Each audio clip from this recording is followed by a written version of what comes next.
భారతదేశం అయితే కీలకమైనటువంటి అడుగులే వేస్తోంది. రాబోయేటటువంటి రోజుల్లో జరగబోయేటటువంటి యుద్ధాలను దృష్టిలో పెట్టుకొని. చైనా వాళ్ళు కొండ ప్రాంతాల్లో బంకర్‌లు ఏర్పాటు చేసుకున్నారు. పాకిస్తానోళ్ళు కొండ ప్రాంతాల్లో బంకర్‌లు ఏర్పాటు చేసుకున్నారు. మన బంకర్‌లు మనకే ఉంటాయి. అయితే ఇప్పుడు అట్లాంటి బంకర్‌లను ధ్వంసం చేసే బంకర్ బస్టర్ బాంబులకి కోట్ల రూపాయలు వ్యయం గాకుండా తక్కువ ఖర్చుతో పెను విధ్వంసం జరిగి బంకర్‌లను ధ్వంసం చేయగలిగినటువంటి వెపన్‌ని భారతదేశం కనుక్కుంది.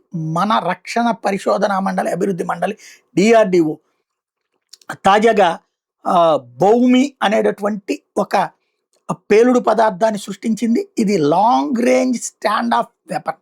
400 కిలోల పేలోడ్‌తో వెళ్తుంది. బంకర్‌లని డిస్ట్రాయ్ చేసి పడేస్తుంది.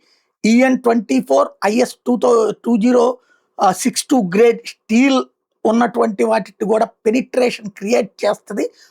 అదే సందర్భంలో దీన్ని టెస్ట్ చేసి చూశారు. గ్రౌండ్ లాంచర్ వ్యవహారంలో దాదాపుగా సుఖోయ్ 30 MKI ద్వారా పేలిస్తే కరెక్ట్‌గా బంకర్ బస్టర్ అయినయి.